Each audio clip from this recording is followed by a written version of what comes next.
Seguimos en este tiempo de mercado con el ojo puesto en la bolsa norteamericana, pero en los próximos minutos vamos a fijar nuestra mirada en Europa y en su economía, en lo que está pasando en esta orilla del charco, sobre todo tras la crisis suscitada en el seno del continente por estas palabras del presidente francés Emmanuel Macron. Le consensus, l'analyse collective était que d'ici à quelques années, il fallait s'apprêter à ce que la Russie attaque les 10 pays. Et donc, très clairement, la lucidité est là et le constat collectif est que, au fond, notre sécurité à tous est aujourd'hui en jeu. Estamos divididos, por un lado Francia, por el otro España, Italia, Alemania por la parte de la defensa, pero Bruselas mira entre tanto a la economía, que es parte también en lo que se basa la nueva estrategia que ya estudia la Comisión Europea, a partir de la economía mirando hacia Ucrania. Una nueva hoja de ruta económica en el bloque que mira ya a las elecciones del mes de junio, escuchando al campo y a quien proteste, porque lo decía la presidenta del Europarlamento, Roberta Metsola, hace no tantas semanas. La situación y que se abran las urnas es importante para saber escuchar a quienes está protestando. Nosotros vamos a mirar al Europarlamento y en los próximos minutos lo vamos a hacer con Eva Popcheva. ¿Qué tal, Eva? Muy buenas noches. Hola, buenas noches. Bueno, vamos a empezar por lo último que comentaba, en este caso, que en definitiva también van a marcar las elecciones en Europa en los años que vienen, las reglas fiscales, que España ya de primeras incumple. Efectivamente, así es. Incumple desde hace tiempo, como sabemos, las reglas fiscales de la Unión Europea y ahora acabamos de adoptar una reforma de las reglas fiscales. Así que, ¿me escucháis? Perdón. Muy bien. Como sabéis, acabamos de adoptar una reforma de las reglas fiscales de la Unión Europea. Teníamos la cláusula de escape por la pandemia y esta cláusula de escape pues, era válida hasta finales del año pasado. Entonces, ahora vamos a tener unas nuevas reglas fiscales que van a entrar en vigor, esperamos, próximamente. Vamos a votarlas en el pleno de abril, aquí en el Parlamento Europeo.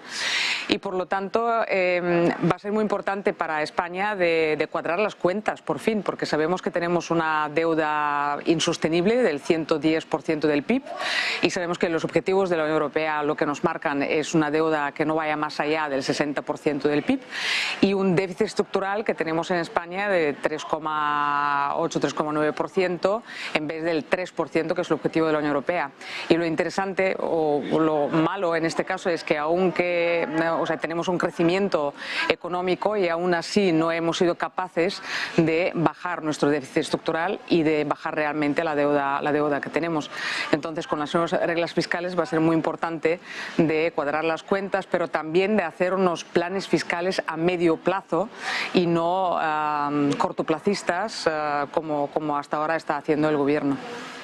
Bueno, siempre cuando hablamos de reglas fiscales, de ese corsé europeo, lo hacemos con ciertos tintes negativos, peyorativos, pero también no sé si en parte son una oportunidad, como comentabas o dejabas caer en esta última parte, para sanear los números, sanear las arcas públicas y a partir de ahí crecer de una manera más sólida y sostenible, por lo tanto.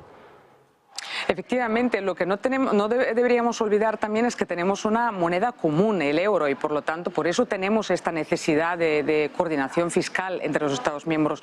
Nuestras economías son muy interdependientes. La economía española obviamente depende también de cómo vaya la economía alemana, la holandesa, la griega, etcétera.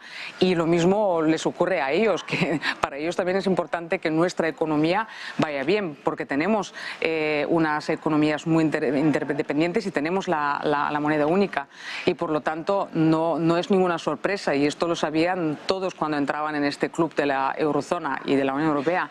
Y por otra parte, como bien decías, también es una oportunidad, además que en las nuevas reglas fiscales se pone mucho el enfoque en las reformas y las inversiones, porque hemos aprendido las lecciones después de la crisis financiera del 2008 con los recortes y que los gobiernos hacen unas políticas procíclicas en vez de unas políticas saneadas, anticíclicas. Lo que quiere decir básicamente es ahorrar en tiempos de vacas gordas para poder gastar en los tiempos malos. Y lo que hacen los gobiernos normalmente es gastar siempre en tiempos malos y buenos y después pues resulta que tienen que hacer recortes. Y eso es lo que intentamos hacer con las nuevas reglas fiscales y también poniendo este énfasis en las inversiones que hay que hacer, porque tenemos que hacer inversiones para modernizar nuestra economía. Vemos como Estados Unidos, por ejemplo, se está gastando subsidios nacionales millonarios, también Alemania, también en China, y por lo tanto es importante también que nuestro Estado, pues nuestro país, también pueda ayudar a la industria, pero va a ser muy difícil sin tener el espacio fiscal suficiente. Claro, pero es que son reglas fiscales que en definitiva también y en parte elaboran los gobiernos, porque son reglas fiscales que se debaten en el seno del ECOFIN, si no tengo mal entendido, y que por lo tanto es el gobierno, o son los gobiernos los que las elaboran, son los gobiernos los que se las saltan. Digamos lo que es el brazo preventivo de las reglas fiscales, y esto es una de las partes más importantes de las reglas fiscales, las adoptamos conjuntamente el Parlamento Europeo y el Consejo.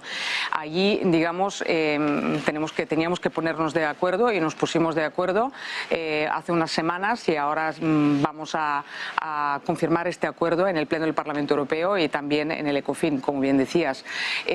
Por lo tanto, los gobiernos ahí pues han tenido también que poner de acuerdo entre ellos con intereses muy distintos, como te puedes imaginar, España por una parte, por otra parte pues Alemania, Holanda, que tienen otra visión de las reglas fiscales de la Unión Europea, y por nuestra parte el Parlamento Europeo. Lo que fue muy importante para el Parlamento Europeo, y esta fue iniciativa mía, es de reforzar muchísimo el papel de las autoridades fiscales independientes, como es el caso de la AIREF en España. ¿Por qué?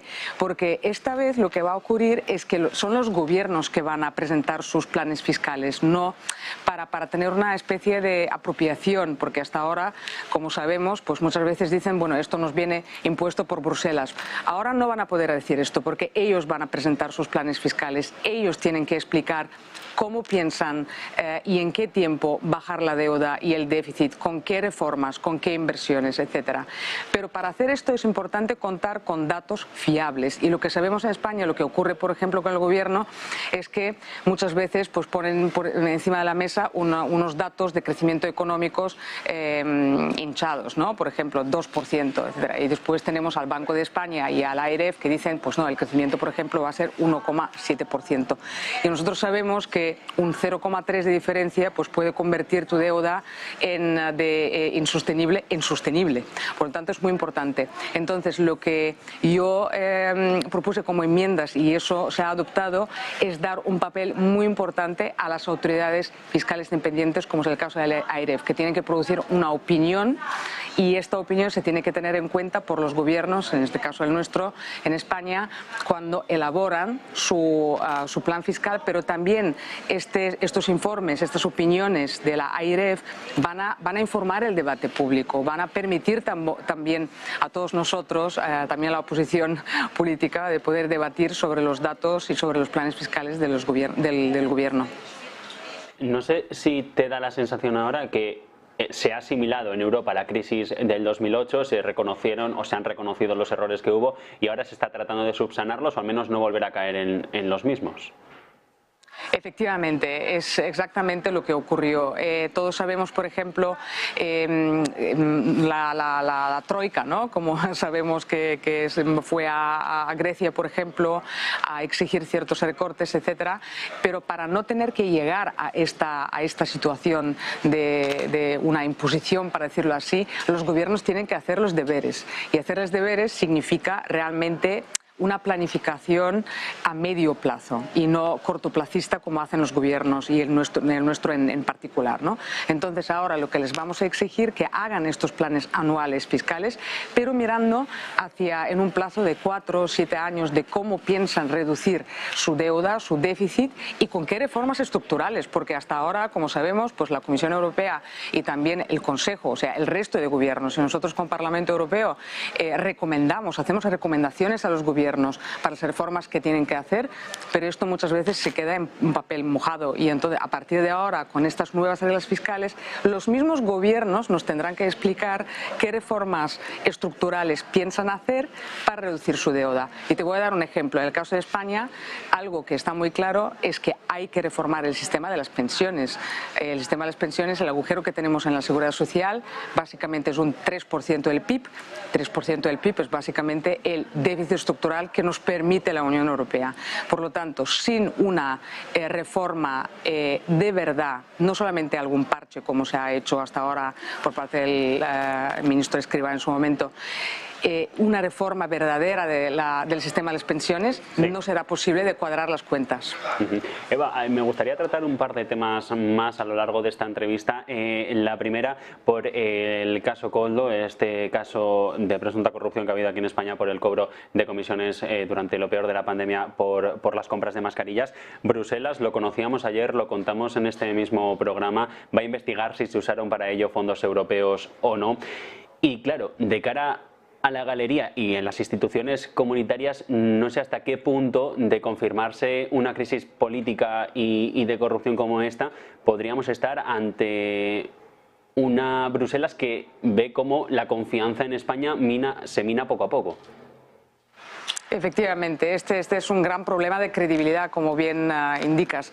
De hecho, fuimos nosotros, la delegación de Ciudadanos Europa, que la semana pasada, el viernes, remitimos una carta a la Fiscalía Europea para que amplíe su investigación. La Fiscalía Europea ya estaba investigando el caso de estos contratos que se hicieron en plena pandemia por urgencia, sin licitación, y nosotros lo que le dijimos a la Fiscalía Europea es que tendría que ampliar esta investigación porque parece que puede haber fraude, cobro de comisiones de forma ilegal a cargo de fondos europeos. Y recordemos que estos fondos, por ejemplo, los fondos estructurales normalmente se usan para infraestructuras y otro tipo de gastos, y nosotros lo que hicimos en su momento, el Parlamento Europeo, a propuesta de la Comisión Europea, es de habilitar que estos fondos FEDER, los fondos estructurales, se puedan usar para hacer frente a gastos relacionados con la pandemia, para comprar mascarillas o otro tipo de equipos para los hospitales, etcétera.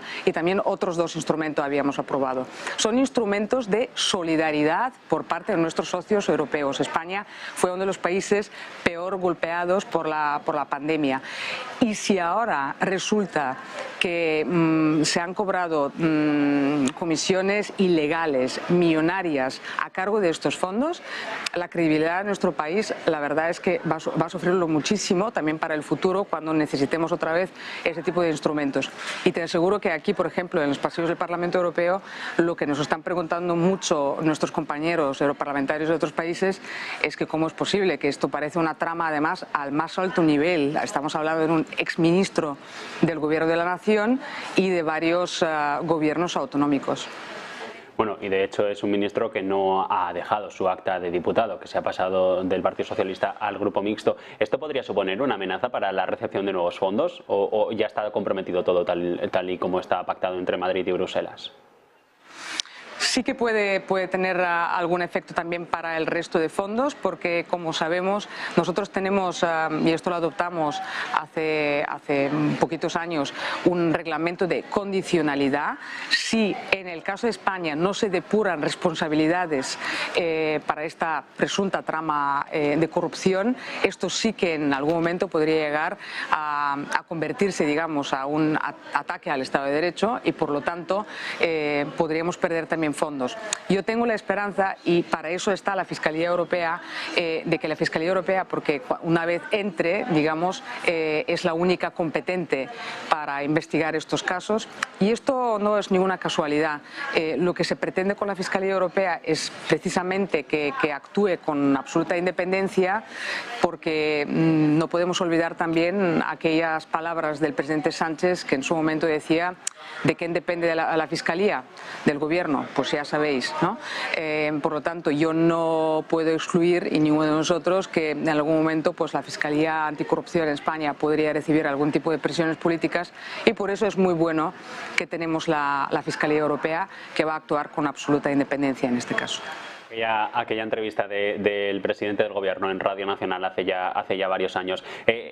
Por fondos europeos, precisamente, un informe de hace no tanto tiempo de Llorente y Cuenca decía que a finales del año pasado se había ejecutado menos de la mitad del dinero que había llegado desde el mancomunado de Europa a España. ¿Se está haciendo una gestión adecuada de los fondos europeos? No, desde luego que no. De hecho, es un problema que hemos tenido desde hace años. Por ejemplo, los fondos estructurales, que son los fondos de toda la vida, normalmente se absorben en España solamente un 50-60%. Tenemos el ratio, digamos, los peores datos entre los países de la Unión Europea de absorción de los fondos. Y lo mismo está ocurriendo, y no es ninguna sorpresa, con los fondos Next Generation EU. Porque lo que tendría que haber hecho el gobierno es asegurarse que la administración tenga la capacidad para una ejecución rápida de los fondos, rápida pero también eficaz, porque el gran problema de los fondos Next Generation, que es una oportunidad histórica para España, es una cantidad enorme de dinero, es que este dinero en gran parte no está llegando a la economía real. Nosotros hablamos con muchísimas empresas, con muchísimos sectores, y la verdad es que este dinero no está llegando ahí donde tiene que llegar. Se está usando en parte, y de esto ha hablado ya el Tribunal de Cuentas de la Unión Europea, y va a producir otro informe en mayo, en plena campaña para las elecciones europeas, y lo que critica el Tribunal de Cuentas es que hay ocasiones en las cuales estos fondos se han usado para tapar agujeros en los presupuestos, para pagar gastos corrientes. Te voy a dar un ejemplo. Encontramos en esta lista de 100 beneficiarios finales de los fondos Next Generation EU, por ejemplo, un gasto que es comprar unos barcos que se utilizan para la protección de asuntos pesqueros, etcétera, que es un gasto que tiene todo el sentido, supongo, pero es cierto que es un gasto corriente, no es un gasto de valor añadido, de modernizar nuestra economía, etcétera. Y con esto vamos a tener graves problemas con nuestros socios europeos. El otro tema que quería tocar, Eva, Madrid perdía hace unos días la Agencia Antiblanqueo de la Unión Europea, la sede finalmente se va a ir a Frankfurt. ¿Es una batalla perdida a cambio de la presidencia del Banco Europeo de Inversiones para Calviño?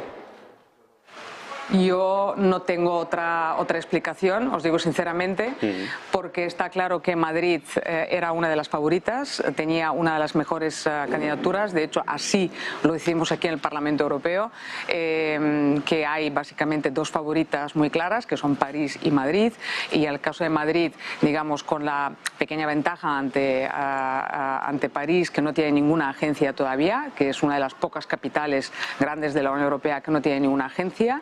Y por lo tanto, aquí mayoritariamente en el Parlamento Europeo, bajo mi liderazgo, porque yo soy una negociadora por parte del Parlamento Europeo, decidimos optar por Madrid. Por parte del Consejo se optó por Frankfurt, que también era y es una buena candidatura, pero en el voto que tuvimos conjuntamente el Consejo, quiere decir los gobiernos de los Estados miembros y nosotros con Parlamento Europeo, pues ahí España votó por Frankfurt. Si hubiera votado por Madrid, hubiéramos ido a una segunda ronda y allí pues podríamos haber sacado la candidatura de Madrid adelante. ¿Qué ha ocurrido? Pues la verdad es que la única explicación es que se ha llegado a un acuerdo entre Sánchez y otros mandatarios de la Unión Europea para no empujar la candidatura de Madrid y para no apoyarla en esta votación entre el Parlamento y el Consejo. Claro, pero es que al final de lo que estamos hablando es de intereses más que políticos llegados a este punto personalistas, porque Calviño va a la presidencia, ella como ente político y personal, más allá de sus cualidades y de su perfil técnico, pero es que digamos, intercambia este cromo por una agencia europea que, como decía, Madrid es una de las pocas capitales que todavía no tiene ninguna y que al final es dinero y es trabajo, porque esa agencia europea tendría que tener trabajadores y al final también hubiera sido un impulso para el mercado laboral español. Por ejemplo. Efectivamente, yo creo que has dado en el clavo. Yo no tengo ninguna duda que la señora Calviño va a hacer un trabajo excelente en el Banco de Inversiones Europeo, es una gran profesional. La cuestión es que efectivamente estamos hablando de un puesto por una persona para un mandato de 9 años y por otra parte la sede de una agencia de por vida. Y no es cualquier agencia, porque esta es la última agencia importante de la Unión Europea, el resto de las agencias ya las tenemos.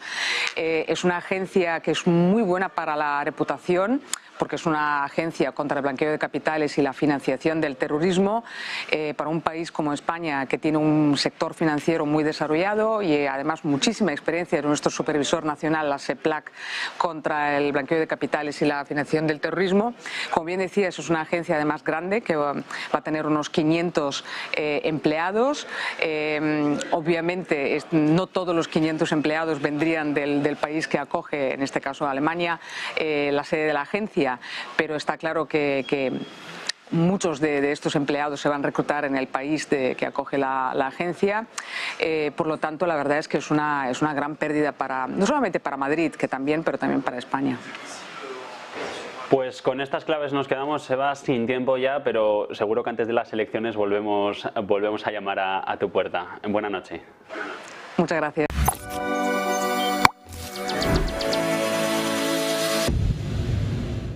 Bueno, seguimos mirando hacia Bruselas y vamos ahora a atender y a fijar la mirada en estas declaraciones de José Bogas, el consejero delegado de Endesa, que dejaba esta mañana un recado al Gobierno sobre el impuesto a las energéticas. Vamos a escucharlo. No soy partidario del 1,2%. Dejado claro de esto de que no soy partidario del 1,2%, es cierto que este impuesto nace en un contexto en el que la Unión Europea quiere poner unos impuestos a los beneficios extraordinarios.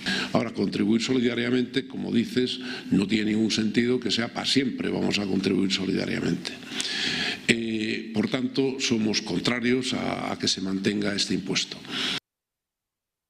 Bogas, que ha presentado hoy resultados, insistía en esas críticas por el impuesto al Gobierno y sobre todo hablaba de la parte, se está gravando sobre unos ingresos que ahora mismo ya no son los mismos que cuando se generó esta figura fiscal, una reforma que se pide desde las energéticas, desde el empresariado al Gobierno español. 3 minutos para en punto, actualizamos la información entonces a partir de las 9, hacemos una breve pausa para publicidad y enseguida volvemos con ustedes.